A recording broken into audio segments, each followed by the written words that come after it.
Bonjour à tous, mesdames et messieurs, bonjour à tous frères et sœurs.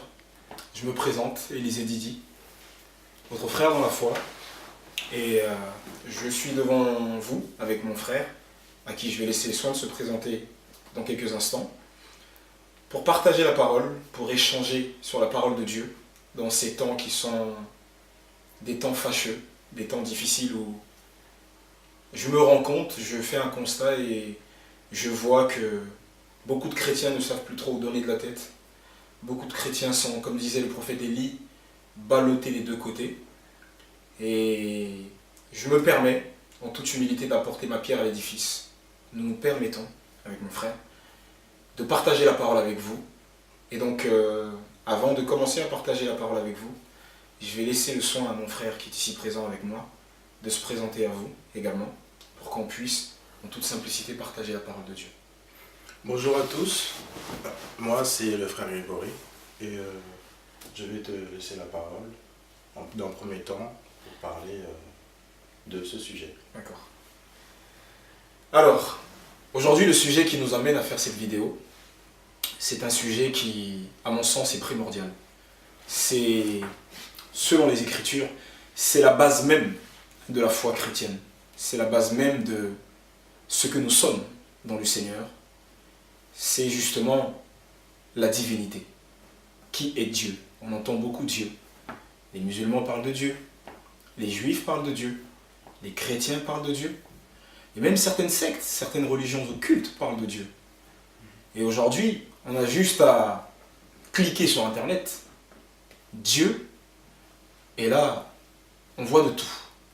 Alors, c'est un temps difficile, c'est un temps qui avait été annoncé par la parole, donc on ne doit pas être surpris, mais c'est vrai que c'est toujours étonnant d'entendre ça et là, beaucoup de choses qui ne sont pas dans la Bible et qui pourtant sortent de la bouche de chrétiens. Alors c'est la raison pour laquelle nous faisons cette vidéo, pour partager la parole simplement avec qui veut partager la parole avec nous, et puis essayer de voir ce que dit la Bible sur Dieu, qui est Dieu, et notamment sur son unité. La Bible nous dit que Dieu est un. Alors il y a beaucoup de doctrines autour de ce seul verset du Deutéronome chapitre 6 verset 4. Écoute Israël, le Seigneur notre Dieu, le Seigneur est un. Beaucoup d'interprétations, comme on entend ça et là. Alors que penser? Beaucoup sont dans le doute, beaucoup sont ballottés à tout vent de doctrine, malheureusement. C'était pas le but de Jésus, c'était pas le but des apôtres. Mais aujourd'hui, on arrive dans un temps où il y a une famine spirituelle qui fait que beaucoup ne savent pas où donner de la tête. Alors on va essayer d'apporter notre pierre à l'édifice sur ce sujet et de prendre les Écritures, verset après verset, de voir ce que disent les Écritures à ce sujet. Et on verra à la fin que penser. Alors, d'abord, ce qu'il faut savoir, c'est que pour étudier la Bible, on ne vient pas lire la Bible comme un roman. On ne lit pas la Bible comme un bouquin quelconque. La Bible, elle a été écrite à une certaine époque par de différentes personnes. Elle a un contexte historique, elle a un contexte géographique, un contexte culturel, elle a même un contexte linguistique. Et quand on étudie la Bible, il faut prendre la Bible dans son contexte. Il ne faut pas tirer les versets hors du contexte, comme on dit familièrement, pour en faire un prétexte. Et ça, c'est très important. Un texte sans contexte n'est qu'un prétexte. Alors, on va essayer de recadrer les choses en prenant les versets dans leur contexte. Comme ça, on aura un point de vue beaucoup plus large, beaucoup plus général, pour pouvoir déduire une doctrine. C'est toujours comme ça qu'on fait. Et quand on fait autrement, on arrive à des déviations qui commencent subtilement et qui terminent après sur quelque chose de gros. Alors, la Bible nous dit que Dieu est un. Qu'est-ce que veut dire la Bible quand la Bible nous dit que Dieu est un? Il faut savoir que ce sujet a créé beaucoup de controverses quand on étudie l'histoire de l'Église. Beaucoup de doctrines fausses que j'aurai pas le temps d'énumérer ici, ont pullulé dans l'Église depuis le IIe siècle. On s'est beaucoup questionné sur ce qu'on a appelé la Christologie, c'est-à-dire qui est Christ, qui est Dieu, et il y a eu beaucoup de déviations. Il y a eu l'arianisme qui consiste à dire finalement que Jésus n'est pas Dieu, qui a été repris par les témoins de Jéhovah. Il y a eu ce qu'on appelle l'adoptionnisme, qui consiste à dire que Jésus n'est qu'un homme finalement, et qu'il a été adopté à son baptême par Dieu, en tant que fils de Dieu. Et plein d'autres doctrines. Alors, on ne va pas faire toute la liste des doctrines qui sont sorties, mais il y a une doctrine qu'on entend souvent, aujourd'hui, malheureusement, qui n'est pas nouvelle, hein, bien entendu, qui date du IIIe siècle, d'un évêque qu'on appelle Sabellus, qui avait été reprise par un homme de Dieu aux États-Unis qu'on appelle William Branham, et qu'on retrouve aujourd'hui encore dans l'Église, la doctrine du modalisme, ou encore de Jésus seul. Une doctrine qui consiste à dire que Jésus serait Père, Fils et Saint-Esprit à la fois, et que selon les besoins, il se manifeste en tant que Père, parfois en tant que Fils, et parfois en tant que Saint-Esprit. Et Jésus serait tout ça, et que le nom de Dieu serait Jésus. Avec des arguments. Ces personnes qui professent cette doctrine donnent des arguments, qui à leurs yeux sont des arguments solides. Alors on va voir ce qu'il faut penser de tout ça. Alors on va prendre la Bible, si vous voulez bien, et on va lire le premier texte que j'ai cité tout à l'heure, dans le livre du Deutéronome, au chapitre 6, au verset 4. On va le lire, si tu veux bien me faire la lecture. Et on va voir ce qu'il faut penser de ce texte. Deutéronome, chapitre 6, à partir du juste le verset 4.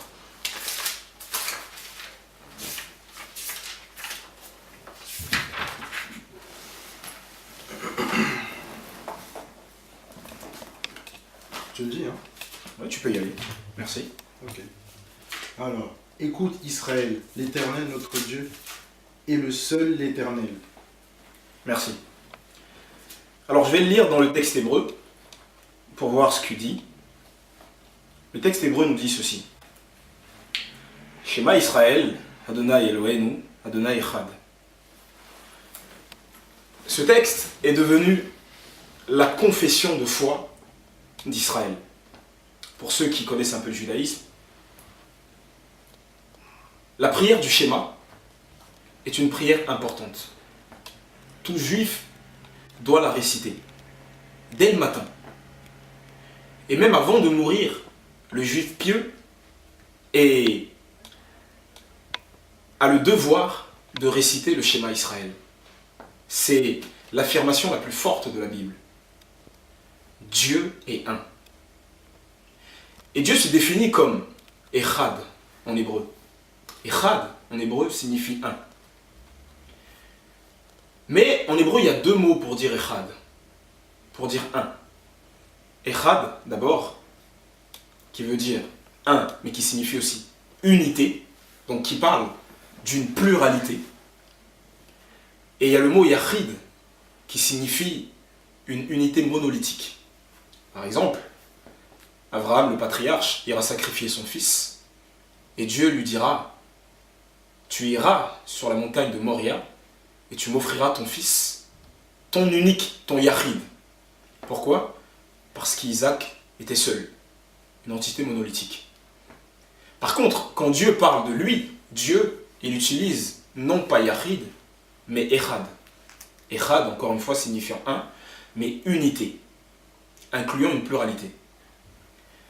Et il y a un autre texte où Dieu va utiliser encore ce mot Echad, c'est quand il s'agit du couple. Quand Adam, qu'on avait endormi, va se réveiller, va voir Ève, il dira, voici cette fois celle qui est os de mes os, chair de ma chair. Et le texte nous dit, c'est pourquoi l'homme quittera son père et sa mère, Vaïyu basar echad, et les deux deviendront une chair une. Echad. Et donc, l'homme et la femme, qui sont deux, sont qualifiés de Echad. Le même mot que Dieu, le Dieu de la Bible, utilise pour qualifier son unité. Donc, d'entrée de jeu, quand on prend les textes originaux, l'hébreu, on s'aperçoit qu'il y a, de manière implicite, une pluralité dans la divinité. On va prendre un autre texte, si tu veux bien. Il faut toujours retourner au commencement. Quand on étudie la Bible, il faut se comporter comme des enquêteurs. Il faut retourner à l'origine de toute chose. Alors on va prendre Genèse chapitre 1, verset 1er.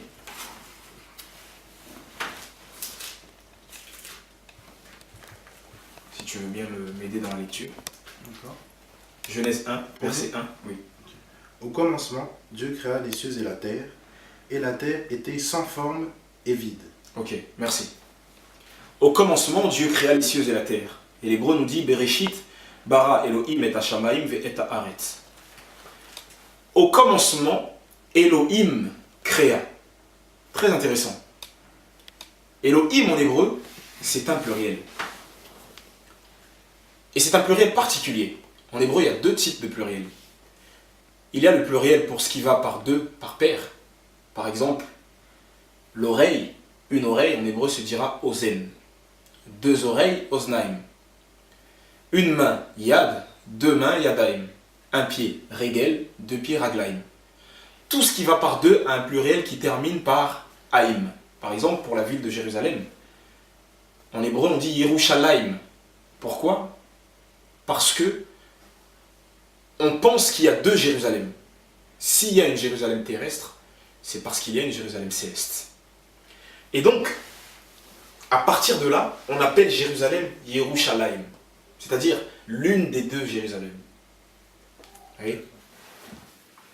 Donc par contre, quand il s'agit d'un pluriel par trois, il est question de im. Im, ça parle d'un pluriel à partir de trois et au-dessus.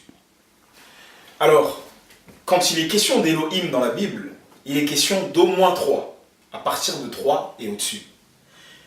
Et d'entrée de jeu, Dieu va se présenter comme étant Elohim.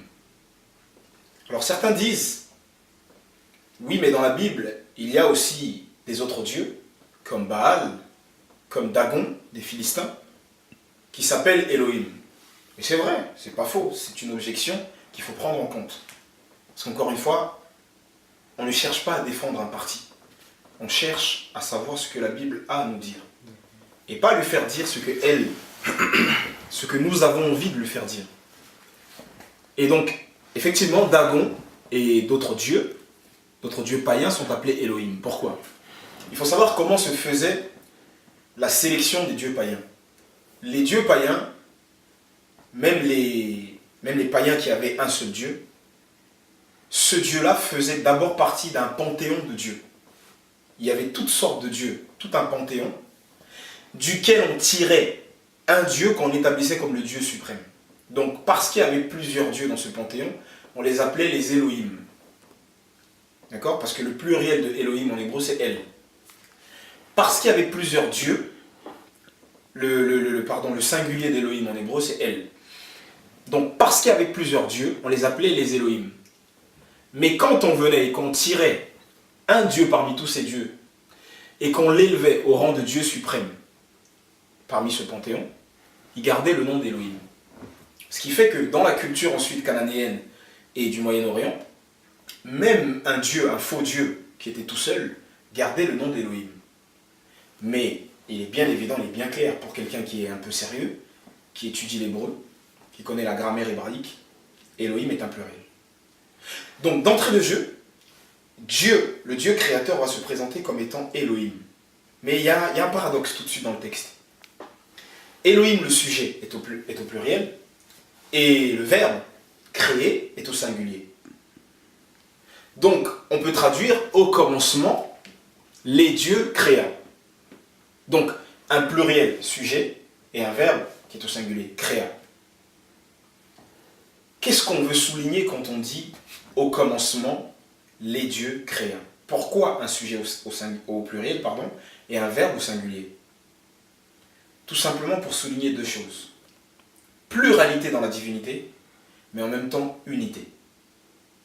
Pluralité et unité. Et souvent on trouve ça. Un sujet au pluriel et un verbe au singulier. Et ça peut, si on ne connaît pas ces choses, ça peut nous tromper.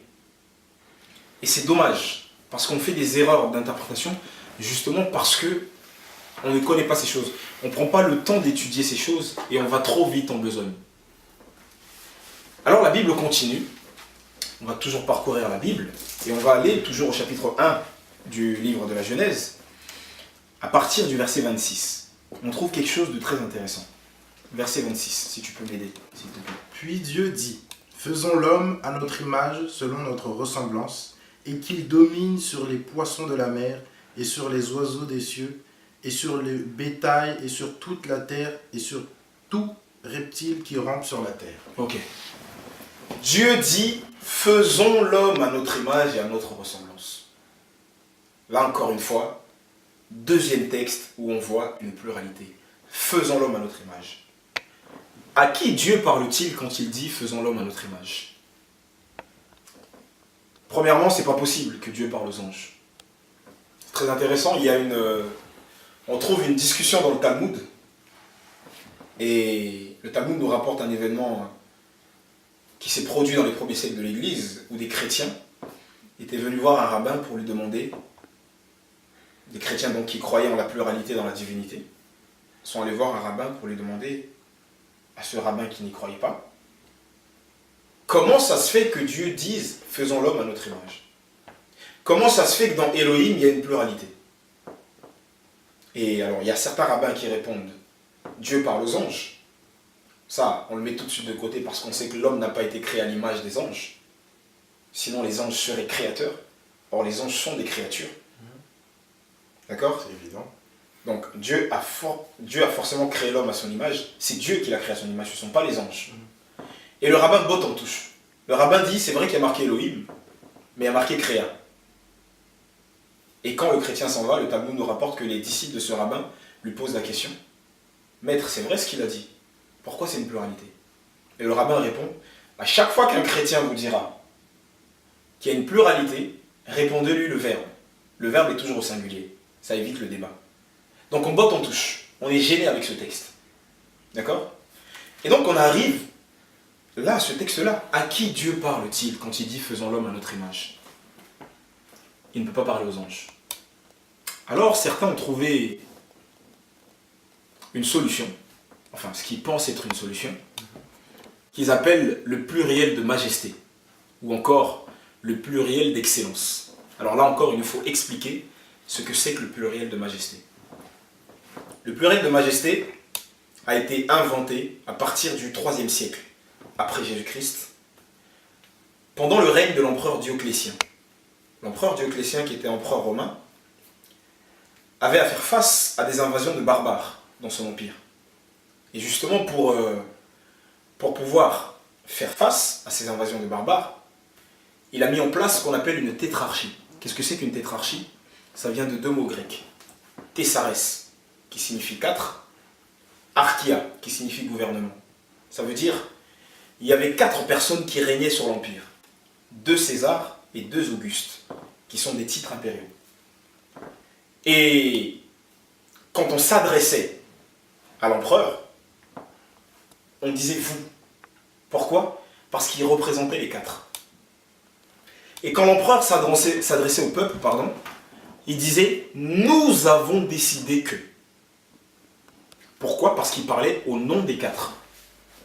Donc, à partir de là, est né ce qu'on appelle le vouvoiement. Les rois qui sont venus par la suite ont gardé cela. Même quand il n'était pas 4 ou 3, même quand il était tout seul, le roi parlait comme plusieurs personnes. C'est de là qu'est né le vouvoiement. D'accord? Donc, le livre de la Genèse, là où il est question de faisons l'homme à notre image, n'a pas été écrit au IIIe siècle. Pas du tout. Il a été écrit bien avant. Donc, le pluriel de majesté n'existait pas à cette période. Et deuxième argument, le pluriel de majesté n'existe pas en hébreu. Il n'y a pas de vouvoiement en hébreu. En hébreu, quand tu veux parler à quelqu'un, même si tu as du respect pour lui, tu ne lui dis pas vous, tu lui dis ata. Ata, ça veut dire toi. Il n'y a pas de vouvoiement en hébreu. Donc le pluriel de majesté ne peut pas exister dans ce texte. Jusqu'aujourd'hui en hébreu moderne, ça n'existe pas. Mais déjà dans l'hébreu ancien, dans l'hébreu archaïque au temps de Moïse, ça existait encore moins. Donc ce texte ne fait pas allusion à un pluriel de majesté. C'est impossible. Donc si ce texte ne fait pas allusion à un pluriel de majesté, qu'est-ce que ça veut dire? Dieu dira encore dans l'épisode de la tour de Babel, allons, descendons, et là, confondons leur langage. Bon, qu'est-ce que ça veut dire ce pluriel? Je laisse pour l'instant la question en suspens. On y répondra tout au long de cette retransmission, de cette émission. Mais on voit tout de suite que l'argument qui consiste à dire « faisons l'homme à notre image » parle d'un pluriel de majesté, c'est pas vrai. Donc si cette question n'est pas résolue, il faudra bien la résoudre. Mais pour l'instant, je la laisse en suspens. Donc, quand on continue, on voit qu'il y a une pluralité en Dieu. Dieu, le Dieu un, est une pluralité. C'est pas contradictoire. C'est ce que dit la Bible. Et en tant qu'enfant de Dieu, en tant que chrétien, il nous faut venir devant la Bible avec humilité. Encore une fois, il ne faut pas chercher à faire dire au texte ce qu'on a envie de lui faire dire. Il faut prendre le texte, se laisser enseigner par le texte. D'accord? Et ça, c'est très important. Et c'est ce qui fait qu'aujourd'hui, on a beaucoup de déviations. Qu'est-ce qui fait qu'aujourd'hui, on a beaucoup de déviations? Alors, il y a des gens qui, sous couvert d'une prétendue révélation, d'accord? Des gens qui disent que Dieu se serait révélé à eux. Et bizarrement, ce Dieu qui se révèle à eux leur révèle des choses qui sont contraires à la révélation par excellence, qu'est la Bible. Or, l'apôtre Paul nous a dit que toute l'écriture est inspirée de Dieu pour enseigner, pour convaincre, pour corriger, afin que l'homme de Dieu soit instruit dans la justice. Paul dira aux Galates que si quelqu'un d'autre venait vers vous avec un autre évangile, même si un ange venait vers vous avec un autre évangile, qu'il soit anathème, c'est-à-dire qu'il soit retranché. Et donc, on ne peut pas avoir des révélations autres que ce que dit la Bible. Je ne dis pas que Dieu ne soit pas capable de se révéler à quelqu'un en dehors de l'écriture. Bien sûr qu'il est capable. Mais même quand il se révélerait à quelqu'un en dehors de l'écriture, il n'irait pas jusqu'à contredire l'écriture. Donc, toute révélation que quelqu'un vous apporte, qui est contraire à l'écriture, vous pouvez tout de suite, même si vous aimez cette personne, même si vous avez du respect pour cette personne, vous pouvez tout de suite lui dire avec amour que cette révélation ne vient pas de Dieu. Donc, je reviens sur mon sujet. Dieu se définit d'entrée de jeu comme étant une pluralité. D'accord? Alors, il y a ce qu'on appelle la doctrine de la Trinité. Qu'est-ce que c'est que la doctrine de la Trinité? Ça vient d'un mot grec qui signifie tout simplement triple unité. Une unité, mais composée par 3 personnes. Alors j'ai entendu plusieurs arguments de certains détracteurs de cette doctrine de la Trinité. Le premier argument consiste à dire que le mot Trinité n'est pas écrit dans la Bible. Effectivement, on ne trouve à aucun endroit de la Bible le mot Trinité. Mais est-ce la question qu'on doit se poser? Est-ce que la question qu'on doit se poser, c'est de savoir si le mot s'y trouve ou si la doctrine s'y trouve? Parce que moi, quand je prends ma Bible, je ne vois pas non plus le mot millénium. Pourtant, aujourd'hui, les chrétiens attendent tous le millénium. Par contre, je vois le mot 1000 ans. Donc la doctrine s'y trouve, mais pas le mot. Et plein de choses dont on parle dans nos milieux chrétiens, plein de termes qu'on utilise. Le terme enlèvement, c'est pas dans la Bible. Nous serons enlevés, mais jamais il est question, si on veut être vraiment strict, comme le font ces gens-là, jamais il est question de enlèvement. Vous voyez? Donc, je crois qu'il faut être honnête, il ne faut pas jouer sur les mots, il ne faut pas pinailler, d'accord? Il faut être honnête. La question, c'est de savoir si la doctrine s'y trouve. la Trinité est une doctrine qui est très biblique. La Trinité consiste à dire quoi? Qu'il y a un seul Dieu. Et dans ce Dieu-là, il y a trois personnes. Père, Fils et Saint-Esprit. Qu'est-ce que c'est qu'une personne? On a souvent fustigé le fait que l'on dise que Dieu soit une personne. Une personne, c'est vrai, quand on pense personne, on pense tout de suite à un être humain, qui est limité, qui a une fin, qui a un commencement. Et certains disent, étant donné que Dieu est l'infini par excellence, qu'il n'a ni commencement ni fin, Dieu ne peut pas être une personne. Quand on parle de personne au sens quelqu'un qui pense, quelqu'un qui réfléchit, quelqu'un qui ressent, qui communique. C'est ça une personne. Et il y a un mot, je ne sais pas si on peut appeler ça un mot, qui caractérise une personne. C'est le mot « je ». Quand on dit « je », on parle tout de suite d'une personne. Bien sûr. Alors la question à se poser, c'est est-ce que Dieu dit « je » dans la Bible? Bien sûr que Dieu dit « je ». Bien sûr. Dieu est une personne. La preuve, c'est qu'on est créé à son image. Dieu est une personne. Et moi, quand je dis que Dieu est une personne, je ne suis pas là à me fier au dictionnaire Larousse. Bien sûr. La définition. Parce que la définition même du dictionnaire Larousse, elle a été donnée par quelqu'un qui est un homme. Mais quand je prends les choses de ce point de vue-là, je vois que Dieu est une personne. Pourquoi? Parce que Dieu pense. Dieu a une volonté. Il a un je, une personnalité. Et il est. Et il est. Une personne, c'est quelqu'un qui est. Et d'ailleurs, la Bible nous dit que c'est en lui que nous avons la vie, le mouvement et l'être. Sans lui, nous ne sommes pas. C'est d'abord lui qui est une personne avant que nous soyons des personnes. C'est parce qu'il est une personne que nous sommes des personnes. Puisque nous tirons notre existence de lui. D'accord? Donc, le Dieu un, d'accord, est composé de trois personnes. Donc, la doctrine de la Trinité, qui signifie unité, se trouve bien dans la Bible. Alors, j'ai entendu encore certains dire, poser la question, parce que, encore une fois, le but de cette vidéo, c'est d'essayer de recadrer les choses bibliquement, dans l'amour, dans la douceur, mais tout en prenant les textes, tout en étant ferme sur la Bible, parce que la Bible nous demande aussi de fermer la bouche aux contradicteurs, bien sûr sans violence, avec amour, mais il faut dire les choses telles qu'elles sont. J'ai entendu dire que jamais Jésus n'a enseigné cette doctrine. Encore une fois, je ne parle pas du mot. Si on prend le mot Trinité, ce sont les hommes qui l'ont mis en place. Mais pourquoi est-ce qu'ils ont mis en place ce mot? Parce que l'homme est fait de telle manière qu'il a besoin de nommer les choses. C'est le pouvoir que Dieu lui a donné. Tu nommeras les animaux. L'homme a besoin de nommer les choses pour distinguer les choses, pour ne pas faire un mélange. Le mélange n'est pas de Dieu. Dieu est un Dieu de distinction. Dieu est celui qui distingue entre le jour et la nuit, entre la lumière et les ténèbres. Et l'homme, pour distinguer les choses, a besoin de donner un nom aux choses. Et les hommes qui ont découvert cette doctrine dans la Bible lui ont donné un nom, la Trinité. Mais quand on dit est-ce que Jésus a enseigné ces choses, la question qu'on se pose c'est est-ce que cette doctrine que les hommes ont nommée plus tard, on la trouve dans la bouche de Jésus? Oui, je répondrai oui. Et je prendrai Matthieu chapitre 28,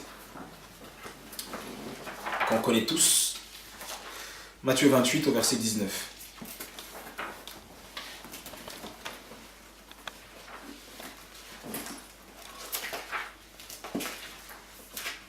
Matthieu 28, verset 19. Tu peux lire. Allez donc et enseignez toutes les nations, les baptisant au nom du Père et du Fils et du Saint-Esprit. Allez par tout le monde et faites de toutes les nations des disciples. Enseignez-leur à garder toute ma parole et baptisez-les au nom du Père, du Fils et du Saint-Esprit. Le nom, ici, est au singulier. Alors d'aucuns disent, puisque le nom est au singulier, il s'agit d'une personne. Une personne qui serait à la fois Père, Fils et Saint-Esprit, cette personne étant Jésus. La preuve, disent-ils, c'est que Jésus qui a ordonné de baptiser au nom du Père, du Fils et du Saint-Esprit, après son ascension, quand ses disciples ont baptisé, ses disciples ont baptisé au nom de Jésus. C'est vrai, on peut prendre les textes pour confirmer ce qu'ils disent, sans leur donner crédit. On confirme juste que, effectivement, les disciples ont baptisé au nom de Jésus. On va prendre Actes chapitre 8.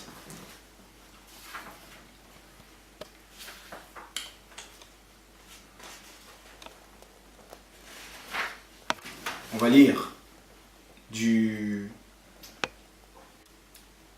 verset 14 jusqu'au verset 16. Donc là, c'est Philippe qui descend en Samarie, qui va prêcher la bonne nouvelle du royaume aux Samaritains. Et la Bible nous dit, au verset 14, « Quand les apôtres qui étaient à Jérusalem apprirent que les habitants de la Samarie avaient reçu la parole de Dieu, ils leur envoyèrent Pierre et Jean. Ceux-ci, descendus chez eux, prièrent pour eux afin qu'ils reçoivent l'Esprit Saint. Car ils n'étaient encore descendus sur aucun d'eux, ils avaient seulement été baptisés au nom du Seigneur Jésus. » D'accord ? Ils ont été baptisés au nom du Seigneur Jésus. Donc, ceux qui disent que les apôtres ont baptisé au nom de Jésus ne mentent pas. Effectivement, on voit qu'ils ont baptisé au nom de Jésus. Maintenant, on va prendre un autre texte, si tu veux bien, dans Actes chapitre 19. Et on va essayer de répondre à cette question.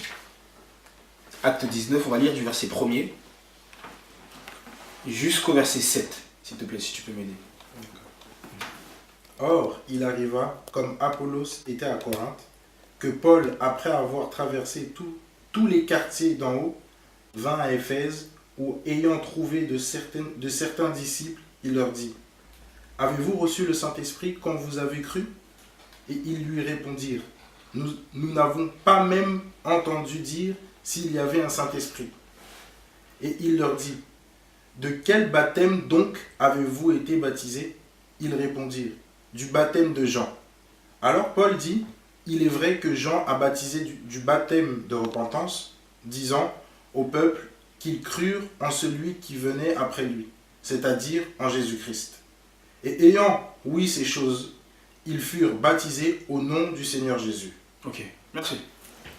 Ils furent baptisés au nom du Seigneur Jésus. Le dialogue ici est intéressant. Il y a quelque chose d'étrange. Paul va rencontrer des disciples. D'accord ? Et il leur dit, « Avez-vous reçu le Saint-Esprit quand vous avez cru ?» Alors, on aurait dû s'attendre à une autre réponse. Soit, oui, nous avons reçu le Saint-Esprit, soit, non, nous ne l'avons pas reçu. Mais ils vont répondre de manière étrange. Nous n'avons même pas entendu dire qu'il y ait un Saint-Esprit. Oula. Et là, Paul s'arrête, Paul dit, mais de quel baptême donc avez-vous été baptisé? Le donc ici est important. Parce que si Paul met donc dans cette phrase, ça veut dire qu'il se réfère à la réponse qu'ils lui ont donnée. Nous n'avons même pas entendu dire qu'il y ait un Saint-Esprit.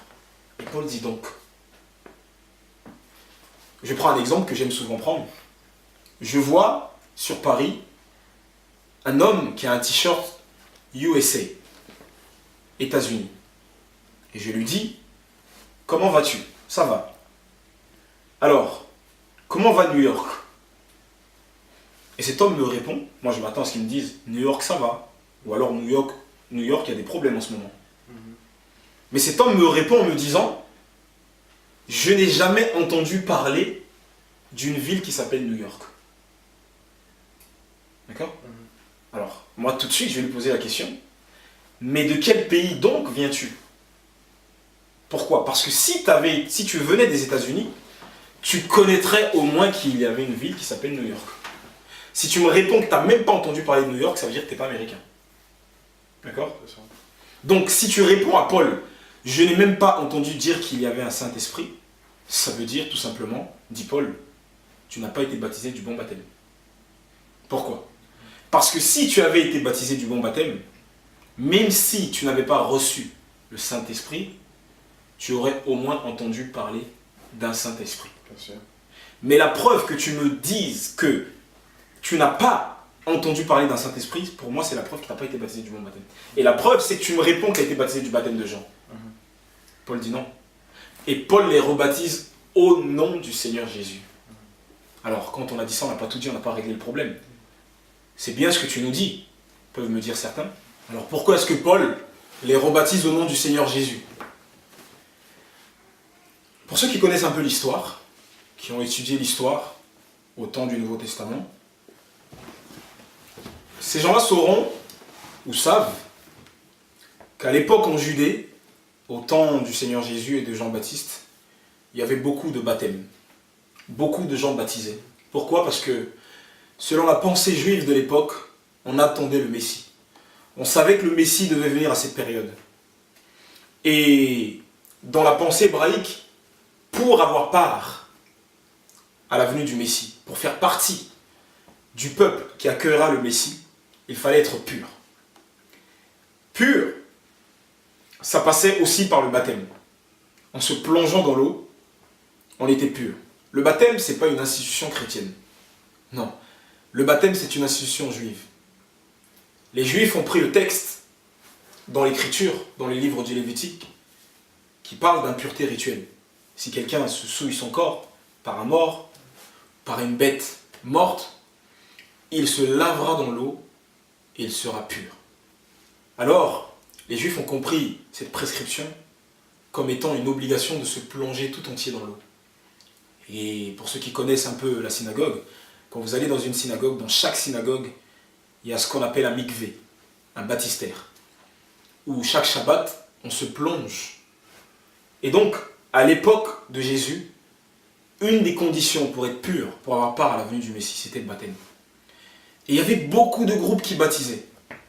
Il y avait Jean-Baptiste, il y avait les Esséniens. On a redécouvert encore des groupes récemment, les thérapeutes. Bref, beaucoup de baptêmes avaient été instaurés en Judée. Alors c'était un trifouillis tout ça. Alors il fallait désigner les baptêmes pour savoir à quel baptême on avait affaire. Et par exemple, quand on prend dans Jean, on va prendre Jean chapitre 4.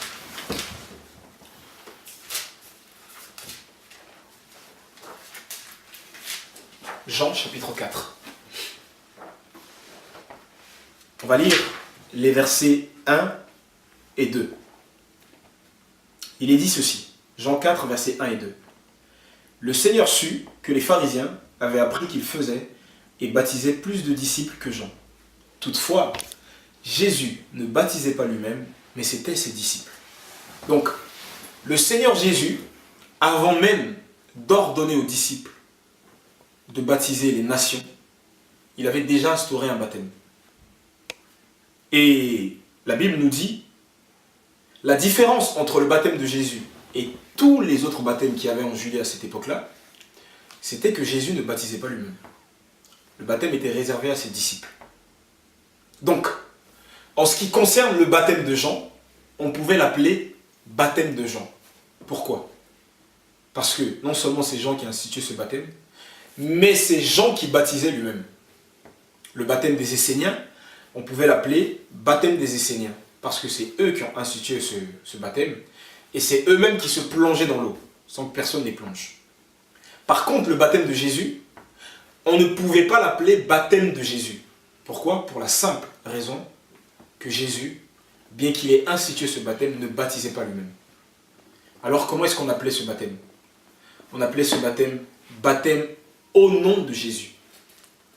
Mais si on l'appelle baptême au nom de Jésus, c'est pour différencier Luc, qui écrit le livre des Actes, qui écrit à Théophile, qui est un non-juif, mais étant romain, sait un peu ce qui se passe en Judée, a besoin de différencier quel est ce baptême dans le livre des Actes. A besoin, quand il parle de baptême, d'être précis, pour que son interlocuteur sache de quel baptême il parle. Donc, il ne dira pas, ils ont été baptisés tout court. Sinon, son interlocuteur se posera la question, mais ils ont été baptisés de quel baptême? Parce qu'il y avait plusieurs baptêmes en Judée. Tu vois? Donc, Luc précise, ils ont été baptisés au nom de Jésus. Ça, c'était le nom du baptême. Non pas baptême de Jésus, mais au nom de Jésus. Encore une fois, parce que Jésus n'avait pas baptisé. Donc, c'était à la place de Jésus. Mais la formule du baptême, c'était au nom du Père, du Fils et du Saint-Esprit. C'est pourquoi Paul est étonné quand ils disent qu'ils n'ont pas entendu parler d'un Saint-Esprit. Donc pour lui, il est certain qu'ils n'ont pas été baptisés du bon baptême. Vous voyez? Donc, l'argument qui consiste à dire que le Père, le Fils et le Saint-Esprit, c'est Jésus parce qu'on a baptisé au nom de Jésus, il tombe. Pourquoi? Quand on connaît le contexte, encore une fois, le texte c'est clair. Parce que s'il n'en est pas ainsi, il y a un problème. S'il n'en est pas ainsi, ça veut dire que le Seigneur a ordonné de baptiser au nom du Père, du Fils et du Saint-Esprit et que ses disciples ont désobéi. Alors certains prennent un raccourci rapide. Non, c'est parce que ses disciples avaient la révélation. Ses disciples ont compris que le Père, le Fils et le Saint-Esprit c'était Jésus. Mais non. Mais non. Même s'il en était ainsi, ils auraient quand même baptisé au nom du Père, du Fils et du Saint-Esprit. Parce que le but de Jésus et des apôtres, c'est pas de nous tromper. Quand l'écriture est donnée, c'est pas de nous mettre des mystères, des pièges. C'est d'être le plus clair possible afin qu'on puisse les comprendre. D'accord? Donc, c'est ça le contexte. Et ça, c'est important.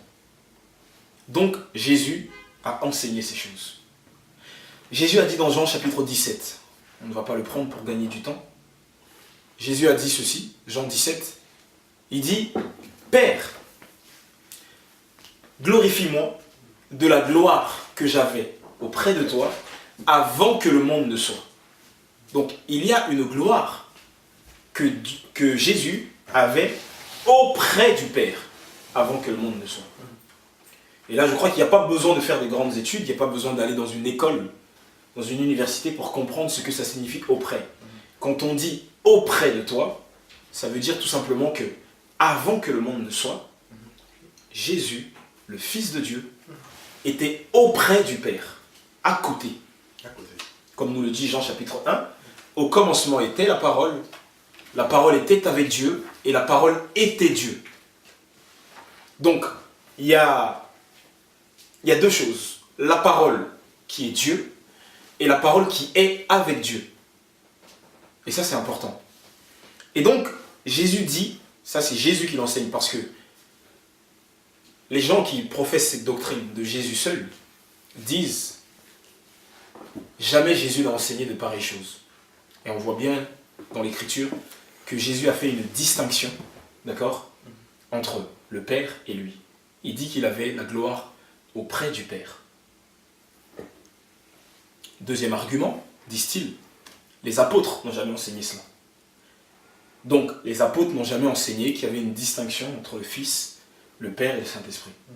Bon, on va prendre un texte. D'abord, on va voir ce que le Seigneur Jésus lui-même a dit dans Jean chapitre 17. Jean chapitre 17,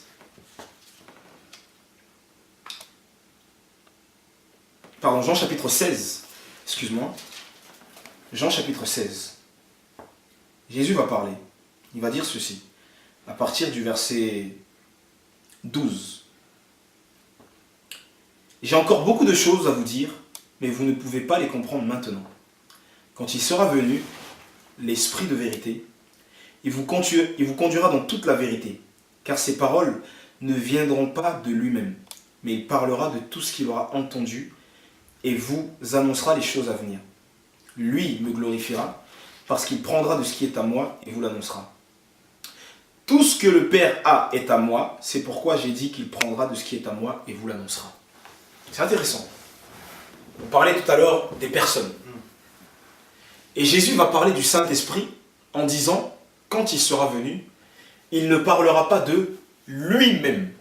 Ce lui-même implique une personnalité. Quand on dit lui-même, on fait une distinction. Ouais, c'est des choses, c'est pas compliqué en fait, c'est simple. Il faut juste lire avec un cœur pur. Il faut juste lire en voulant savoir la vérité et ne pas chercher à faire dire au texte des choses qu'il ne dit pas. Il ne parlera pas de lui-même, ça implique une personnalité. Il prendra de ce qui est à moi, deuxième personnalité, et vous l'annoncera. Je dis qu'il prendra de ce qui est à moi, et vous l'annoncera, parce que ce qui est au Père, troisième personnalité, est à moi. Vous voyez? Donc, Jésus a enseigné cette distinction. Et c'est intéressant. Jésus dit, ce qui est au Père est à moi. À partir de là, on peut tout comprendre. Certains s'étonnent, par exemple, que dans l'Apocalypse, la Bible nous parle du Dieu Tout-Puissant, celui qui était, qui est et qui vient. Apocalypse chapitre 1. Et que dans le chapitre 22, il nous est parlé de Jésus qui a envoyé son ange. Comme dans le chapitre 1, il nous est parlé de Dieu qui a envoyé son ange. Donc disent certains, si le Dieu Tout-Puissant est celui qui est, qui était et qui vient, et que Jésus se définit comme étant celui qui est, qui était et qui vient, Jésus est le Dieu Tout-Puissant. Alors premièrement, la doctrine de la Trinité ne dit jamais que Jésus ne soit pas Dieu. Remettre en cause la divinité de Jésus, c'est se tirer une balle dans le pied. Parce que si Jésus n'est pas Dieu, il ne peut pas nous sauver. C'est ce qu'il dira quand il rencontrera le jeune homme riche et que les apôtres lui poseront la question. Mais alors, s'il en est ainsi, qui peut être sauvé? Et Jésus dira, aux hommes c'est impossible, mais à Dieu tout est possible. Or, nous savons que celui qui nous sauve, c'est Jésus. Donc si aux hommes c'est impossible de nous sauver, si Jésus n'est pas Dieu, Jésus ne peut pas nous sauver. C'est parce que Jésus est Dieu qui nous sauve. D'accord? Mais ce que nous disons, c'est que Jésus n'est pas, bien qu'il soit Dieu, de nature divine, Jésus n'est pas à la fois Père, à la fois Fils et à la fois Saint-Esprit. Et Jésus a dit, tout ce qui est au Père est à moi. Donc si le Père s'appelle Dieu Tout-Puissant, Jésus s'appelle Dieu Tout-Puissant. Si le Père est celui qui est, qui était et qui vient, Jésus est celui qui est, qui était et qui vient. Ça c'est important. Alors certains disent, donnez-moi le nom du Père. Eh bien, mes chers amis, si tout ce qui est au Père est à lui, il a le même nom que lui. C'est très intéressant parce que quand on étudie la littérature rabbinique, il y a un commentaire qui dit cela. Quand dans Exode chapitre 23, le Seigneur dit à Moïse, « Partez, j'enverrai mon ange devant vous. Gardez-vous de pécher en sa présence, car il ne pardonnera pas vos péchés. Faites attention, tenez-vous droit devant lui, parce que mon nom est en lui. » Et un grand commentateur du Moyen-Âge, qu'on appelle Rachi, commente en disant « Mon nom est en lui » signifie « Il a le même nom que moi. » Jésus. Donc Jésus, à qui appartient tout ce qui est au Père, a le même nom que le Père. Donc, on n'est pas ici face à des êtres humains pour chercher à connaître quel est le nom ou le prénom ou le deuxième prénom. Le nom. Et Jésus dira, je leur ai fait connaître ton nom. Le nom dans la pensée juive, ça signifie la personne. Quand Jésus dit, je leur ai fait connaître ton nom, Jésus dit tout simplement, je leur ai fait connaître ta personne. Et le nom de Dieu, c'est pas Jésus. Jésus en hébreu, c'est Yeshua. Et dire que le nom de Dieu serait Jésus et que Jésus leur aurait fait connaître lors de sa venue, ça voudrait dire qu'il n'y avait jamais eu de Yeshua avant la venue de Jésus. Or, dans le peuple juif, le nom Yeshua était un nom répandu. Il y en a eu plein. Il suffit juste de lire la Bible et les généalogies pour voir qu'il y a beaucoup de Yeshua. Josué s'appelle Yahushua, comme Jésus. Donc, ce n'était pas quelque chose de nouveau pour les Juifs, que quelqu'un s'appelle Yeshua. Et si le nom de Dieu c'est Yeshua, il n'y a rien de nouveau. Quand Jésus dit « je leur ai fait connaître ton nom », Jésus dit tout simplement « je leur ai fait connaître ta personne ». Le nom se réfère à la personne dans la pensée hébraïque. Il leur a révélé qui est le Père. Alors certains disent « oui, mais Ésaïe chapitre 9 nous dit qu'on l'appellera Père éternel ». C'est vrai, c'est écrit, on l'appellera Père éternel. Et l'hébreu aussi le dit. Mais qu'est-ce que ça veut dire qu'on l'appellera Père éternel? Est-ce que ça veut dire que Jésus soit le Père? Non, Jésus n'a jamais dit qu'il était le Père. Et on trouve un texte dans Jean chapitre 14 que je vais prendre, après quoi je vais te laisser un peu la parole. Jean chapitre 14, un texte qui est aussi un cheval de bataille de ceux qui professent la doctrine de Jésus seul. Et on va lire du verset 1er, du verset 5 jusqu'au verset 10. Est-ce que tu peux m'aider s'il te plaît? Versets 5 à 10. Thomas lui dit, « Seigneur, nous ne savons point où tu vas. Comment donc pouvons-nous en savoir le chemin ?» Jésus lui dit, « Je suis le chemin et la vérité et la vie. Nul ne vient au Père que par moi. Si vous me connaissiez, vous connaîtriez aussi mon Père. Mais dès maintenant, vous le connaissiez et vous l'avez vu. » Philippe lui dit, « Seigneur, montre-nous le Père et cela nous suffit. » Jésus lui répondit, « Je suis depuis si longtemps avec vous et tu ne m'as point connu, Philippe. Philippe, celui qui m'a vu, a vu le Père, a vu mon Père. Et comment dis-tu, montre-nous le Père? Ne crois-tu pas que je suis en mon Père et que le Père est en moi? Les paroles que je vous dis, je ne le dis pas de moi-même, mais le Père qui demeure en moi est celui qui fait les œuvres. Ok, texte très intéressant. Jésus parle de son départ. Il dit, vous savez où je vais, vous en savez le chemin. Philippe répond, Thomas lui répond, non, on ne connaît pas le chemin, montre-nous le chemin. Je suis le chemin, la vérité et la vie, lui répond Jésus. Et la discussion continue, et Philippe lui dit, écoute, montre-nous le Père, ça nous suffit. Et Jésus répond, il y a si longtemps que je suis avec vous et tu ne m'as pas connu. Alors si on s'arrête là, on dira c'est bon. Jésus a dit qu'il est le Père. Mais c'est comme si Jésus savait ces choses. Il a tout de suite nuancé. Il a dit non, non, attention. Ne sais-tu pas que je suis dans le Père et que le Père est en moi? Alors ça, il faut expliquer ça. La Bible nous dit dans Colossiens chapitre 1, verset 15, que le Fils est l'image du Dieu invisible, le premier-né de toute la création. Alors c'est le même mot qui a été utilisé pour l'homme. L'homme fait à l'image de Dieu. Le Fils est l'image de Dieu. Très intéressant. Image en hébreu se dit tsel. D'accord? Tsel veut dire image, ombre. Il y a un autre mot aussi, qui a la même racine que image. C'est le mot côte. La côte qu'on a pris d'Adam, qui se dit en hébreu tselem. Et donc, Jésus dit, ou alors le Nouveau Testament nous dit que Jésus est l'image de Dieu, l'ombre de Dieu, le tsel de Dieu. On peut dire aussi qu'il est la côte de Dieu. Et l'image ou l'ombre, qu'est-ce que c'est? C'est ça. Si je prends cet exemple, si je mets mon bras contre le mur, je vois l'ombre de mon bras. D'accord? Si je bouge comme ça, vous remarquerez que l'ombre bouge en parfaite harmonie avec ma main. Une harmonie telle qu'on penserait presque que mon ombre et ma main se confondent. Pourtant, mon ombre n'est pas ma main. L'ombre de ma main n'est pas ma main. Elle est l'ombre de ma main. Elle ressemble tellement à ma main, elle ressemble parfaitement à ma main, j'ai envie de dire, mais elle n'est pas ma main. J'ai fait cet exemple avec ma femme il y a quelque temps, pour parler justement de l'image de Dieu. Je l'ai mise contre le mur, avec de la lumière, et il y avait son ombre. Et je lui ai dit, est-ce que tu vois ton ombre? Elle m'a dit oui. J'ai dit d'accord. Ton ombre est parfaitement comme toi. Ton ombre a tout de toi. Les formes. Tout. Alors, si je dis que, parce que ton ombre est parfaitement comme toi, ton ombre est toi, ça veut dire que si j'ai envie de t'embrasser, je peux embrasser ton ombre.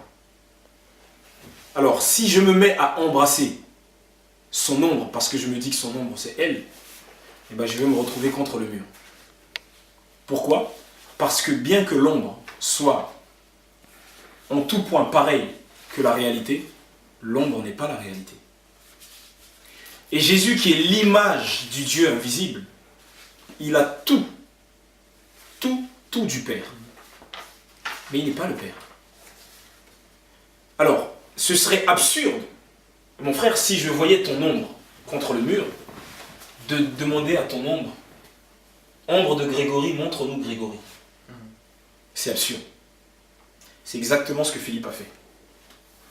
Philippe a vu l'ombre du Père, l'image du Père, et il ose demander où est le Père. Et en substance, Jésus lui dit, mais réfléchis un peu. Si tu vois l'ombre de quelqu'un, ça signifie tout simplement que la personne est là. Parce que ton ombre ne peut pas être présente si tu n'es pas là. Si ton ombre est présente, c'est parce que tu es là. D'accord? Et donc, si l'ombre, l'image de Dieu, le Fils est présent, c'est parce que le Père est là. Même si tu ne le vois pas.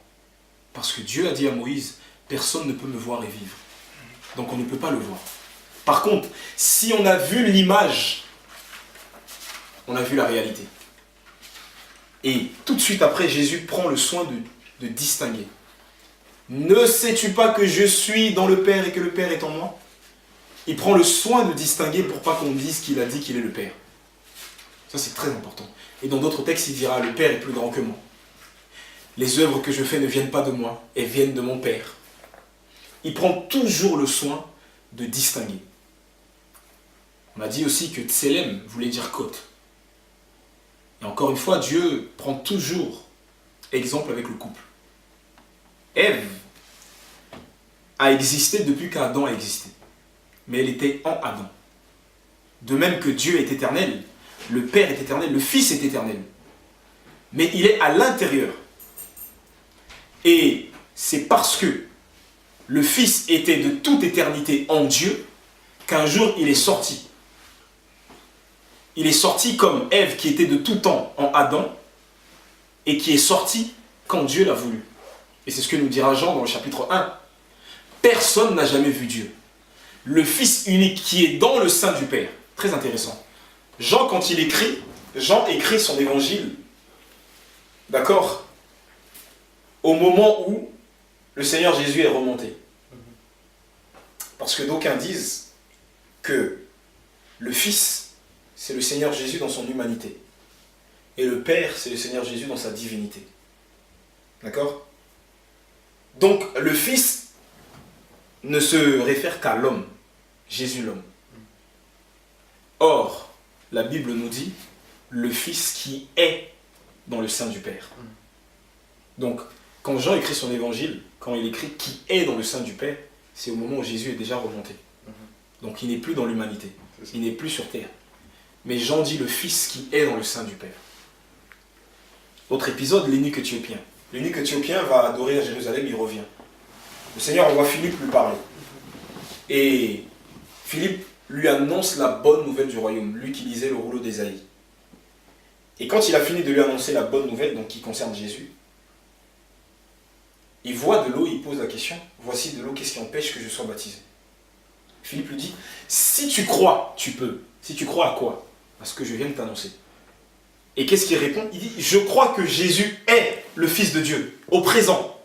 Ça veut dire au moment où le livre des actes est écrit. Au moment où Philippe va lui prêcher l'évangile, pour être plus exact. Et à quel moment Philippe va prêcher l'évangile à l'eunuque éthiopien?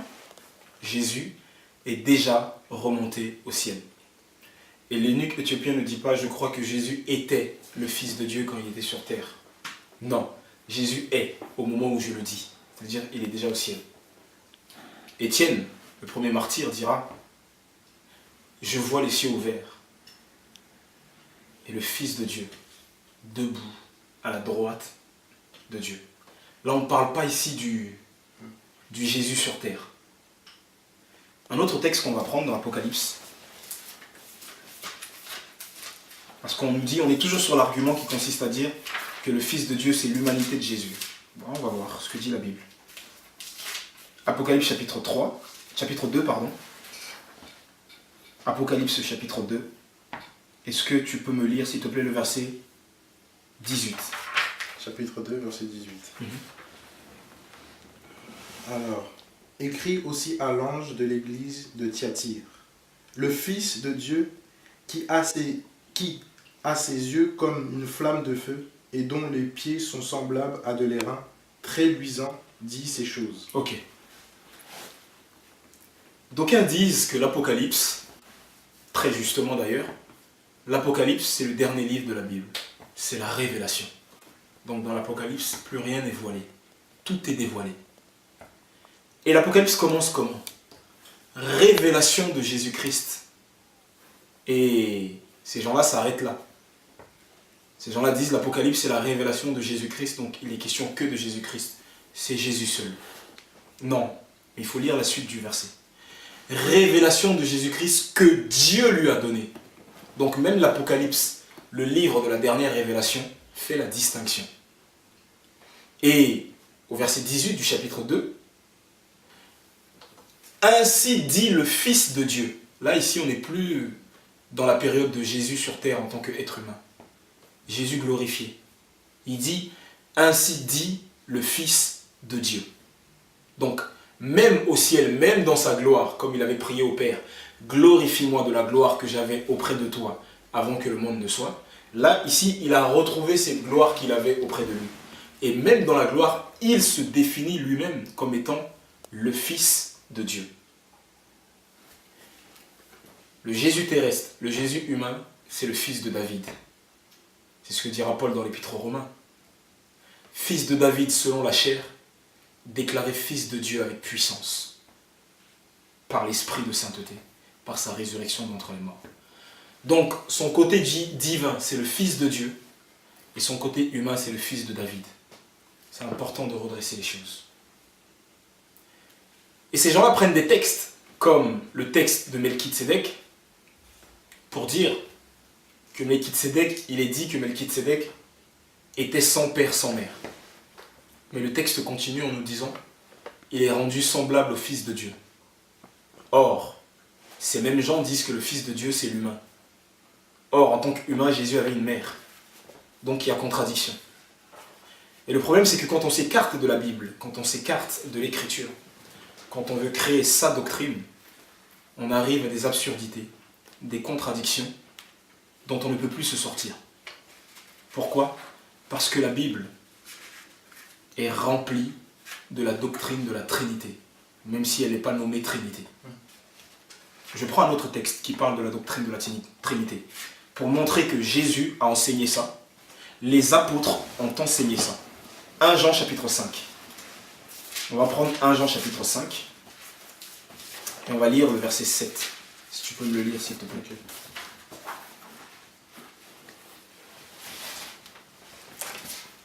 1 Jean 5, 1 Jean 5, verset 7. Car il y en a trois dans le ciel qui rendent témoignage, le Père, la Parole et le Saint-Esprit. Et ces trois-là ne sont qu'un. Il y en a trois dans le ciel. On n'a pas dit, il y en a un qui se divise en trois. Non. C'est du français ici. C'est un texte grec qui a été traduit en français. Et encore une fois, il n'y a pas besoin de faire des hautes études pour comprendre. Quand on dit il y en a trois, c'est qu'il y en a trois. Il y en a trois dans le ciel qui rendent témoignage. On n'a pas dit il y en a un qui est en trois qui rend témoignage au singulier, non. Il y en a trois qui rendent au pluriel témoignage. Et les trois sont un. On n'a pas dit il y en a un qui se divise en trois. Encore une fois, j'insiste. Les trois sont un. Echad. C'est très important. Et ça, à moins d'une prétendue révélation du Saint-Esprit qui serait en dehors de l'Écriture, ça, c'est biblique. Il y en a trois dans le ciel et les trois sont un. Et qui sont ces trois ? Le Père, la Parole et le Saint-Esprit. Et les trois sont un. Dernier argument, donc on a vu, est-ce que Jésus a enseigné la Trinité ? Encore une fois, pas le mot Trinité, ça c'est les hommes qui l'ont mis, mais la doctrine, oui. Est-ce que les apôtres l'ont enseigné ? On vient de lire Jean. Quand vous prenez les épîtres de Paul, Paul fait sans cesse la distinction. Le Dieu le Père de notre Seigneur Jésus-Christ. Apôtre de la part de Dieu le Père et du Seigneur Jésus-Christ. Conjonction de coordination en français. Quand on dit « et », ça veut dire qu'il y a deux éléments bien distincts qui sont reliés. « Et ». Maintenant, le troisième argument de ces gens-là, on a vu, est-ce que Jésus a enseigné ça ? Oui. Est-ce que les apôtres l'ont enseigné ? Oui. Troisième argument, ils nous disent Abraham est le père de la foi. Est-ce qu'Abraham a enseigné ça ? Bon, on va voir si Abraham a enseigné ça. On va prendre Genèse chapitre 20. Genèse chapitre 20. On va lire le verset 13. On est ici dans l'épisode où Abraham va tromper Abimelech par rapport à Sarah, sa femme, en disant c'est ma sœur, comme il avait fait en Égypte. Et Abimelech va le découvrir, et au verset 13, il va nous dire quelque chose d'intéressant. Est-ce que tu peux me faire la lecture si ça ne te dérange pas ? Genèse chapitre 20, verset 13. Et là, on va trouver quelque chose de très intéressant qu'aucun traducteur, si ce n'est Shoraki, n'a traduit comme ça, parce que ça gêne aux entournures. Il n'y a que Shoraki qui a été assez audacieux pour le traduire comme ça. Tous les autres traducteurs, sans exception, n'ont pas traduit de la sorte. J'insiste, pourquoi ? Parce qu'aujourd'hui, beaucoup font une classification des Bibles. Telle Bible est bonne, telle autre n'est pas bonne. Nous, on a la meilleure traduction, etc., etc. Et on se rend compte que beaucoup de traductions ont des erreurs. C'est ça une traduction. Il y aura toujours des erreurs. Aucune traduction n'est parfaite. On va prendre ce texte, Genèse 20, verset 13, pour comprendre. Ok. Et il est arrivé que je lui ai dit, alors que Dieu m'a conduit ça et là, hors de la maison de mon père, c'est ici la grâce que tu me feras. Dis de moi, dans tout le lieu où nous irons, c'est mon frère. Ok. Le texte hébreu nous dit ceci. Vayehi kasher, it u oti, Elohim bi beit avi. Ça veut dire quoi? Ça veut dire... Vous savez, tout à l'heure, au commencement de cette vidéo, on avait souligné le fait que souvent on trouvait dans la Bible un sujet qui était pluriel, Elohim, et un verbe qui était singulier pour souligner l'unité. Donc sujet pluriel pour souligner la pluralité, et un verbe singulier. Elohim créa, Elohim fit, à chaque fois. Mais là, pour la première fois, on arrive face à un texte qui est étrange.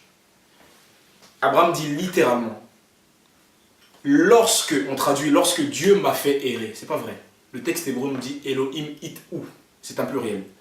Lorsque les Elohim m'ont fait errer, m'ont fait. Donc là, on arrive dans un cas incroyable où non seulement le sujet est au pluriel, mais même le verbe est au pluriel. Et vous pouvez vérifier ce que je dis dans une version Shoraki. Lorsque les Elohim m'ont fait errer. Ça veut dire, là, Abraham, on a peur quasiment d'être des polythéistes là. Mais Abraham n'a pas peur. Alors certains peuvent dire, oui mais il faut faire attention parce que là on ne sait pas de quel Dieu Abraham parle. Josué 24 nous dit qu'Abraham était adorateur des idoles et Dieu l'a fait partir. Peut-être qu'Abraham parle du temps où ce sont ces idoles qui le guidaient. D'accord? Ok. On peut penser ça. Mais même Jacob, le père de la nation israélite, va dire quelque chose en Genèse chapitre 35. Après je te laisse la parole. Genèse 35. Genèse 35, vous savez, Jacob va revenir, il va croiser son frère Ésaü, ils vont faire la paix, il va se retrouver à Sichem, d'accord? Et sa fille va être violée, et ses enfants vont faire un carnage, et Jacob aura peur, et Dieu va lui dire de quitter ce pays et de retourner à l'endroit où Dieu lui est apparu. Et Jacob parle, Genèse 35 au verset 7. Que nous dit Jacob? Je lis ou tu lis? Ouais, vas-y. Et il bâtit un autel et nomma celui-là le Dieu fort de Bethel, car Dieu lui était apparu là quand il s'enfuyait devant son frère. Ok. Littéralement, le texte hébreu nous dit, je lis le texte en hébreu. Vayiven Sham, Misbeer, Vayikra, Lamakom, El, Bethel, Kisham, Niglou, Elav à Elohim. Ça veut dire, littéralement, il a bâti là un autel, comme tu as lu, car les dieux lui sont apparus. Sont apparus. Sujet pluriel, verbe pluriel. Littéralement, on nous dit les dieux. Vous prenez une version Shoraki, Shoraki vous dira les Elohim se sont dévoilés à lui là. Se sont dévoilés, au pluriel. Et là, le Dieu qui est apparu à Bethel, à Jacob, c'est pas un faux Dieu. C'est le Dieu de la Bible. Mais Jacob lui dit les dieux lui sont apparus. Donc, j'ai répondu à ces trois questions. Est-ce que Jésus a enseigné la pluralité? Oui. Est-ce que les apôtres ont enseigné la Trinité?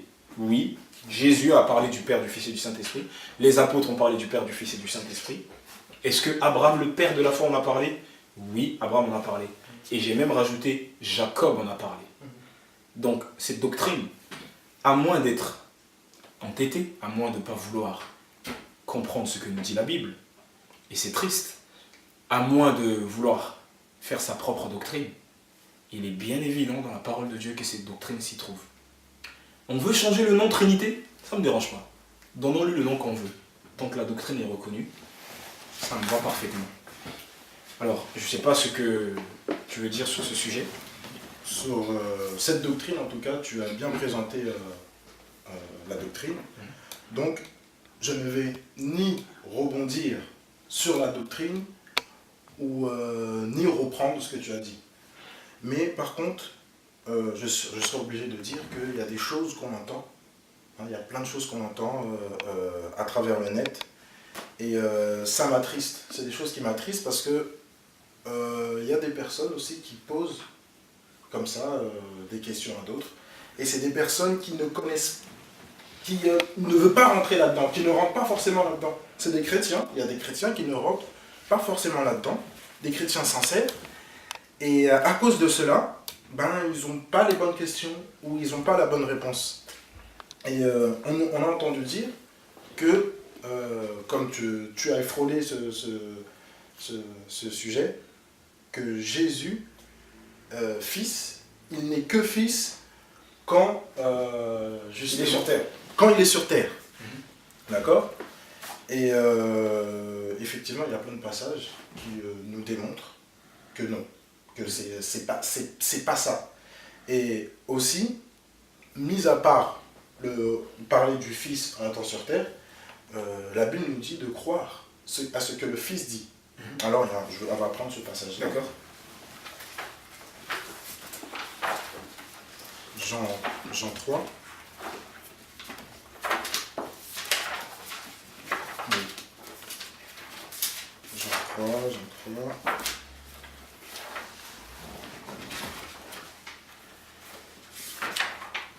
Quel verset? Verset 36. Verset 36. Ouais. D'accord. Jean 3, 36. Celui qui croit au Fils a la vie éternelle. Celui qui ne se confie pas au Fils ne verra pas la vie, mais la colère de Dieu demeure sur lui. Voilà. Moi, sur ma version, on dit « mais qui désobéit ». Ça veut dire qu'il ne croit pas à sa parole. D'accord?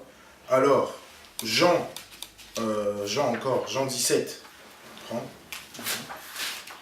Je ne vais pas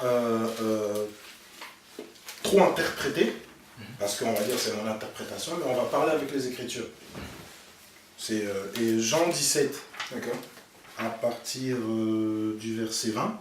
D'accord. Jean 17, verset 20. Ouais, jusqu'au verset 25. D'accord. Ce n'est pas pour eux seulement que je prie, mais encore pour ceux qui croiront en moi par leur parole. Afin que tous soient un, comme toi, Père, tu es en moi, et moi en toi. Qu'eux aussi soient un en nous, afin que le monde croie que tu m'as envoyé. On va s'arrêter là un petit peu. On a entendu dire que Jésus est seul. D'accord? Et on a vu qu'on devrait croire à la parole de Jésus, ne pas désobéir. D'accord? Alors, celui qui dit que Jésus est seul, donc désobéit à Jésus, littéralement. Bien sûr. Vu que ici, il ne dit pas justement qu'il est seul. D'accord? Il dit au verset 22 qu'il soit comme nous sommes un. Quand je sais pas, c'est du français, lorsqu'on dit nous, c'est qu'à ce moment-là, on n'est plus seul. Bien sûr. D'accord? On va nous dire, oui, mais là, c'est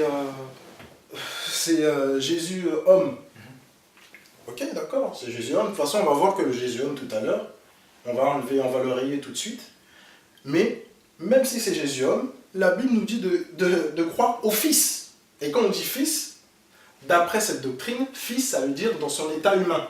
Ça veut dire de croire à Jésus quand il est humain.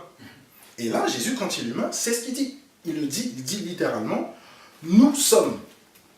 Alors, dans ce cas-là, sur ce point-là, ceux qui disent que Jésus est seul désobéissent à Dieu. On peut continuer. Mais qu'est-ce que tu dirais? Parce que ces gens-là pourraient dire, mais là, celui qui dit nous sommes, c'est le Jésus humain. Nous sommes un. Donc c'est le Jésus humain. Donc ça revient au même. Ils diront, mais là c'est l'humain qui parle. Parce que ces gens-là font un distinguo subtil entre le Jésus humain qui est le Fils et le Jésus Dieu qui est le Père. Alors qu'est-ce que tu dirais à ces gens qui te diraient, oui, mais là c'est l'humain qui parle? Est-ce que justement tu aurais des textes où on voit le Jésus qui n'est plus sur terre, qui parle, tout en faisant une distinction entre lui et le Père? D'accord, il n'y a pas de souci. On nous a dit aussi, on a entendu que effectivement Apocalypse, c'est la révélation. D'accord? C'est le dévoilement. Donc, tout est dit dans Apocalypse. Donc, on va voir dans Apocalypse, à partir du Apocalypse 3, chapitre 3. D'accord.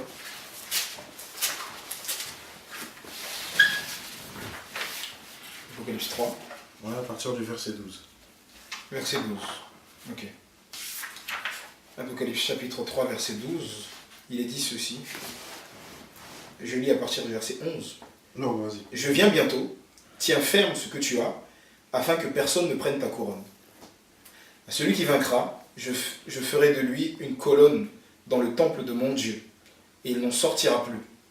J'écrirai sur lui le nom de mon Dieu, et celui de la ville de mon Dieu, la nouvelle Jérusalem qui descend du ciel d'auprès de mon Dieu, ainsi que mon nom nouveau. Que celui qui a des oreilles écoute ce que l'Esprit dit aux églises. Voilà. Alors, je pense que ça répond à ce que tu as dit. Là, c'est Apocalypse, il n'est plus dans son état humain, il est complètement Dieu, hein, dans sa gloire. Et il a quand même un Dieu. Il a quand même un Dieu. Alors là, ça devient étrange. C'est bizarre, parce que là, c'est Jésus qui parle. Bien sûr. Parce qu'on dit dans Apocalypse chapitre 1, le premier verset, que justement, c'est une révélation que son Dieu lui a donnée. N'est-ce pas? Bien sûr. Donc, il a un Dieu. Il a toujours un Dieu en étant lui-même Dieu. Et que la doctrine de la Trinité, qu'est-ce que la doctrine de la Trinité consiste? Qu'il y a trois personnes, on dit bien trois personnes en un. Donc, il y a une pluralité. D'accord? Et dans cette pluralité, on le voit bien, même Jésus le dit, Jésus confirme que même étant monté dans sa gloire, qu'il y a un Dieu. D'accord? Et aussi, on a entendu dire, aussi, est-ce que c'est clair? Oui, non, c'est clair, c'est clair, c'est clair. Ça me fait penser à quelque chose que tu dis, je te coupe 2 secondes.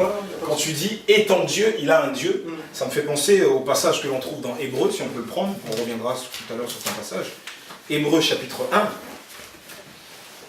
où il est dit ceci. Ah oui. À partir du verset 5. Auquel des anges, en effet, Dieu a-t-il jamais dit « Tu es mon fils, je t'ai engendré aujourd'hui. Et encore, moi, je serai pour lui un père, et il sera pour moi un fils. » Et quand de nouveau il introduit le premier-né dans le monde, il dit que tous les anges de Dieu l'adorent. Et il dit des anges, il fait de ses anges des vents, et de ses serviteurs une flamme de feu. Mais au Fils, il dit, ô Dieu, ton trône, ô Dieu, est éternel, et le sceptre de ton règne est un sceptre d'équité. Tu as aimé la justice et tu as haï l'iniquité. C'est pourquoi, ô Dieu, ton Dieu t'a oint d'une huile de joie au-dessus de tes collègues. Philippiens chapitre 2. À partir du verset 5, il est dit ceci. Ayez en vous la pensée qui était en Jésus-Christ, lui dont la condition était celle de Dieu, dans d'autres versions, existant en forme de Dieu. Il n'a pas estimé comme une proie à arracher d'être égal avec Dieu. Je fais une pause. Tout à l'heure, on a parlé justement de l'unité. Et quand on parle d'égalité, encore une fois, il n'y a pas besoin de faire des longues études. Quand je regarde un match de foot et qu'on me dit que les 2 équipes sont à égalité, il y a bien 2 équipes. Il n'y a pas une équipe qui se divise en 2. Non, il y a 2 équipes qui sont à égalité. Donc quand on parle ici d'égalité, on parle bien de 2 personnes bien différentes qui sont égales. Donc je continue le texte. Mais il s'est dépouillé lui-même en prenant la condition d'esclave, en devenant semblable aux hommes, après s'être trouvé dans la situation d'un homme. Il s'est humilié lui-même en devenant obéissant jusqu'à la mort sur la croix. C'est pourquoi aussi Dieu l'a souverainement élevé et lui a donné le nom qui est au-dessus de tout nom, afin qu'au nom de Jésus tout genou fléchisse dans les cieux, sur la terre et sous la terre, et que toute langue confesse que Jésus-Christ est Seigneur à la gloire de Dieu le Père. Alors un autre argument que certains défendent, c'est de dire que Jésus a reçu le nom qui est au-dessus de tout nom. Alors, si Jésus a reçu le nom qui est au-dessus de tout nom, s'il y a 3 personnes distinctes, ça veut dire que Jésus est au-dessus de tous. Le nom de Jésus est au-dessus de tous. Mais ce qu'ils oublient, c'est que le nom qu'il a au-dessus de tout nom, il l'a reçu. On aime souvent chanter dans nos assemblées, il a reçu le nom au-dessus de tout nom. Mais il a reçu de quelqu'un. Il a reçu de qui? Le texte nous dit c'est pourquoi Dieu l'a souverainement élevé. Et lui a donné le nom que dessus de tout nom. Donc, on pourrait prendre des multitudes de textes pour prouver que la Trinité est bien biblique. même si le nom Trinité a été donné par les pères de l'Église avec des mots grecs, parce qu'ils étaient grecs, on ne donne que ce que l'on a, mais la doctrine est profondément biblique. Et certains disent, les Juifs ne croient pas à la Trinité. C'est vrai, le judaïsme d'aujourd'hui ne croit pas à la Trinité. Mais malheureusement, beaucoup ignorent qu'il y a une différence entre le judaïsme d'aujourd'hui et le judaïsme d'avant la destruction du deuxième temple. Le judaïsme d'avant la destruction du deuxième temple était un judaïsme pluriel. Il y avait plusieurs entités qu'on peut voir dans le Nouveau Testament. Les pharisiens, les sadducéens, les esséniens. Et donc, il y avait plusieurs pensées dans le judaïsme. C'est vrai qu'il y avait certaines parties, un certain pharisaïsme encore, pas tout le pharisaïsme, mais une certaine partie du pharisaïsme qui ne croyait pas en la divinité du Messie. C'était discuté à l'époque. Mais il y avait aussi d'autres courants qui croyaient que le Messie était divin, d'origine surnaturelle. Et donc, après la destruction du temple, à cause de l'exil, le judaïsme a éprouvé le besoin, justement, d'unifier le judaïsme, de ne plus être séparé. Il y a un besoin qui s'est fait sentir de ne plus être séparé. Il fallait que le judaïsme soit unifié. Alors, les sages d'Israël ont dit, sous l'impulsion d'un homme qu'on appelle Yochanan ben Zakkai, ils ont dit qu'il ne fallait plus que le judaïsme soit divisé. Il fallait réunir tout le judaïsme. On a réuni le judaïsme sous le courant pharisien. Et le judaïsme s'est érigé en ennemi du christianisme. Tout comme le christianisme s'est érigé en ennemi du judaïsme. Alors, on a balayé toutes les affirmations d'avant la destruction du temple qui donnaient crédit au christianisme. Par exemple, avant la destruction du temple, comme je disais, on pensait que le Messie était d'origine divine. Après la destruction du temple, aujourd'hui, si vous demandez à un juif, quel Messie attends-tu? Il attend un Meler Bassar Vedam, c'est-à-dire un être de chair et de sang. Un humain, quelqu'un de purement humain, qui sera investi de pouvoir surnaturel par Dieu. Ce n'était pas le cas avant. Avant, on savait que le Messie venait du ciel. Aujourd'hui, ce n'est plus le cas. Par exemple, quand Jésus va être arrêté devant le Sanhédrin, on va lui poser la question, es-tu le Messie, le Christ, le Fils du Dieu vivant? Donc on savait que le Messie était fils de Dieu. Aujourd'hui, ce n'est plus le cas. Aujourd'hui, le Messie n'est qu'un être de chair et de sang. Alors si on veut s'appuyer sur le judaïsme actuel, disons que Jésus n'est que purement homme, et on retombe dans l'arianisme. Donc je crois qu'il y a une méconnaissance des choses. On affirme les choses d'une manière lapidaire, sans connaître les nuances et les détails. Et il faut faire très attention. Le judaïsme d'aujourd'hui est un judaïsme qui s'est élevé contre le christianisme. Et ça, très peu de chrétiens le savent.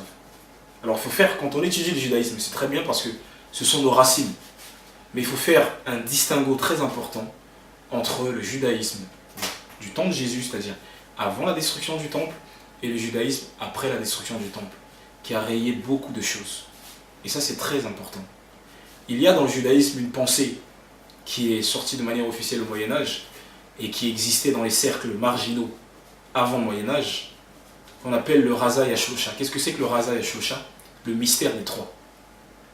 Et la pensée dit ceci: en Dieu, il y a trois partsufim, trois faces. Le Père, l'Ensof, le Dieu infini, Mashiach, le Messie, et la Shrina, le Saint-Esprit. Et on pose la question, les Juifs posent la question, comment les trois peuvent-ils être un? Et la réponse, c'est un mystère que Dieu nous révélera à la fin des temps. Et ce mystère a été révélé par le Messie. Le Messie a parlé du Père, du Fils et du Saint-Esprit. Il a défini les fonctions de chacun. Il a bien fait cette distinction. Et même si le mot Trinité ne se trouve pas dans la Bible, la doctrine s'y trouve.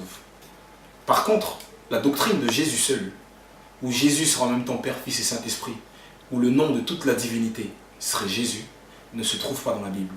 Forcé de le constater. Alors, j'en appelle à tous mes frères et sœurs, dans la foi du monde entier, qui auront l'occasion d'écouter cet enregistrement, de faire très attention. Vous savez, la doctrine, c'est comme une pomme pourrie. Quand on fait des concessions sur la doctrine, on se retrouve plus tard à avoir des déviations énormes. Une pomme pourrie, quand on la met dans un panier à pommes, elle contamine toutes les autres au fil du temps. Une fois qu'on fait des concessions sur la doctrine, on se place sur une pente glissante qui va nous emmener là où on ne pensait pas. Et dans ces temps qui sont les derniers, c'est très important d'être ferme sur la doctrine.